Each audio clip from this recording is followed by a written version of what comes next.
Good heavens, what a terrible curse. Well, let's see what's inside. Wait! Welcome to MsMojo, and today we're counting down our picks for the top 10 remakes of old Hollywood films that are better than the original. Sabrina? You look all grown up. Sabrina? Why does he keep saying that? For this list, we'll be defining old Hollywood as American films made after the advent of sound through 1969 and the arrival of the so-called new Hollywood filmmakers. Which remakes of Golden Age classics are your favourites? Let us know below in the comments. You run on home to your mother and tell her everything's all right. There aren't any more guns in the valley. Number 10, The Fly.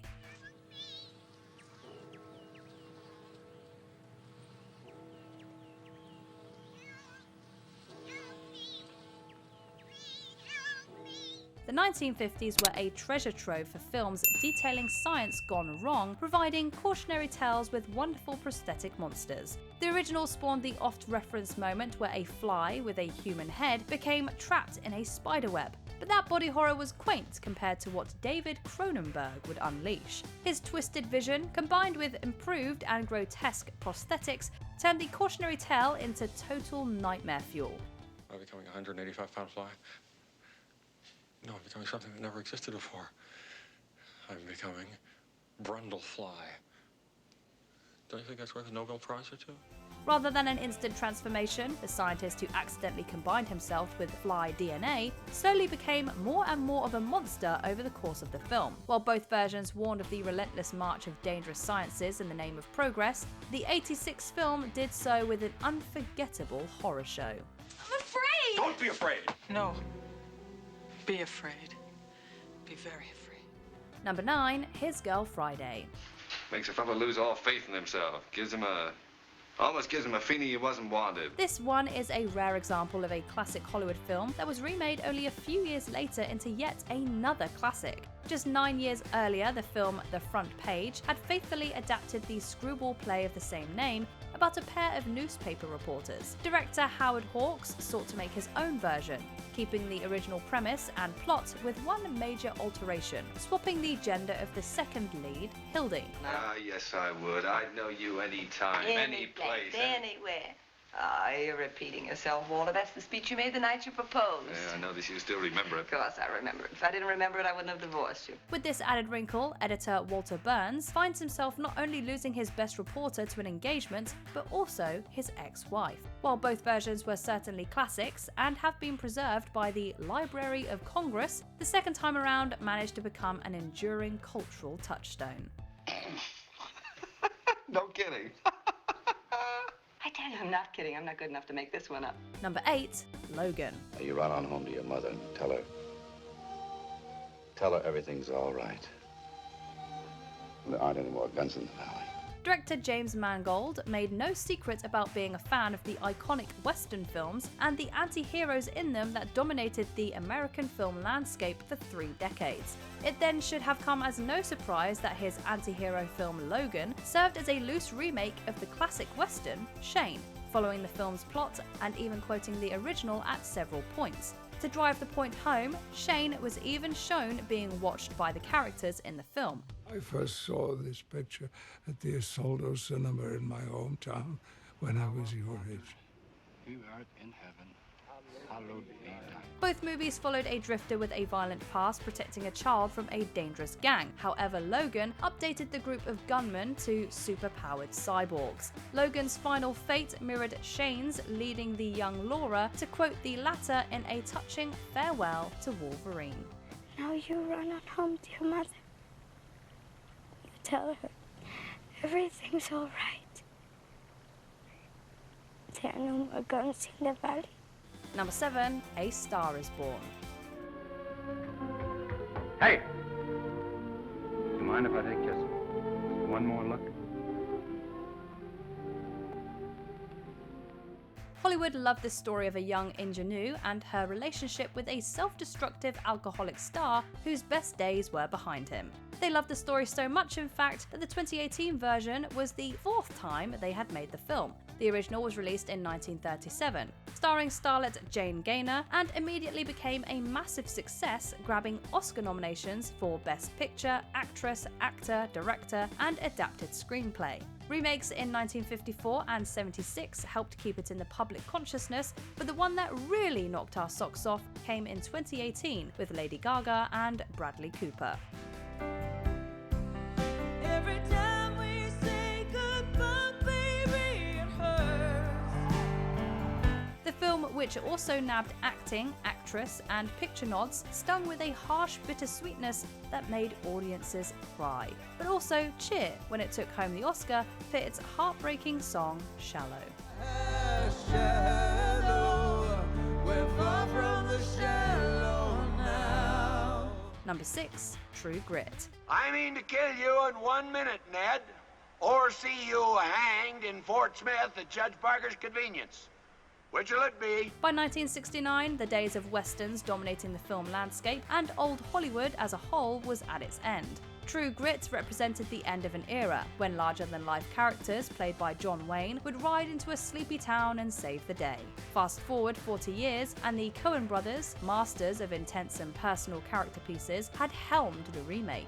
All I've heard out of you so far is talk. I know you can drink whiskey and snore and spit and wallow in filth and bemoan your station. The rest has been braggadocio. They told me you had grit, and that is why I came to you. Their take sought to be more faithful to the 1968 book on which both films were based, which was told from the perspective of the young girl, Mattie Ross, while Jeff Bridges was spectacular as the over-the-hill lawman. Newcomer Haley Steinfeld as Mattie was the true heart of this spectacular retelling. Most girls like to play pretties, but you like guns, do you? I do not care a thing in the world about guns. If I did, I would have one that worked. Number 5. Sabrina. You don't recognize me, do you? Yeah, of course I do. You're my neighbor on DeSource Lane. And you're David. Making a remake, especially of a cult classic, could prove to be a tightrope walk. Depart too much from the original and you'd lose what made it great. On the other hand, a shot-for-shot remake would seem redundant and wholly unnecessary. Sabrina, however, perfectly walked that line, keeping much of the charm from Billy Wilder's 1954 version, but updating enough for modern sensibilities. It's as though a lovely breeze has swept through this whole house. Even though the breeze comes from the general direction of the garage? It's the 90s, Sabrina. So they say. Replacing Wilder was no small task, but Academy Award-winning director Sidney Pollack was up to it. The same could be said for stars Humphrey Bogart and Audrey Hepburn, but the legendary Harrison Ford and underrated Julia Ormond more than delivered, providing a joyous experience for both fans of the original and newcomers alike. I'm looking at what I want.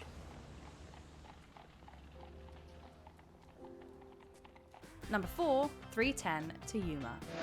You stay my life back at the hotel. It's all right, I've broken out of Yuma before. Released at the height of the Western film craze in 1957, the first adaptation of Elmore Leonard's short story, 3:10 to Yuma, was unquestionably a fantastic example of the genre. However, much like the film stock that it was shot on, the characters existed largely in black and white. The updated version not only presented a film with modern sets and action, but more importantly, made its central figures much deeper and more complex characters. I'm tired, Alice. I am tired of watching my boys go hungry. I'm tired of the way that they look at me. I'm tired of the way that you don't. Rather than being a singularly righteous character, Christian Bale turned the hero, Dan Evans, into a broken man desperate to prove he wasn't a coward. Similarly, as the villain, Russell Crowe plays a violent man with hidden vulnerabilities, yet capable of true kindness. If I'd had a gun in them tunnels, I would have used it on you. I don't believe you. Number 3, The Thing. I bring you a warning. Every one of you listening to my voice, tell the world. Tell this to everybody wherever they are. Watch the skies.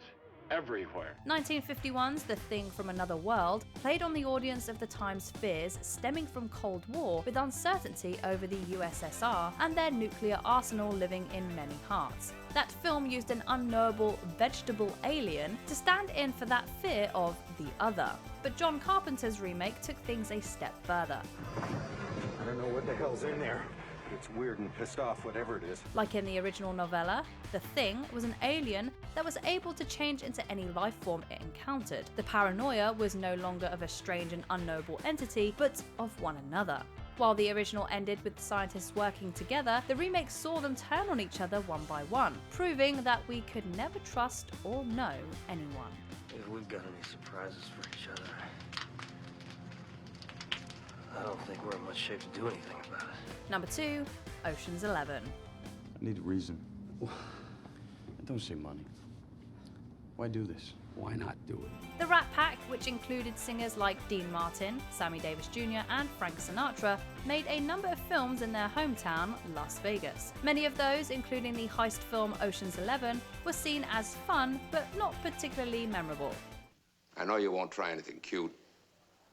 50% of something is better than 100% of nothing. Like the original, the remake featured a star-studded cast, pulling off an intricate casino heist, but improved upon it greatly with the signature style of Steven Soderbergh.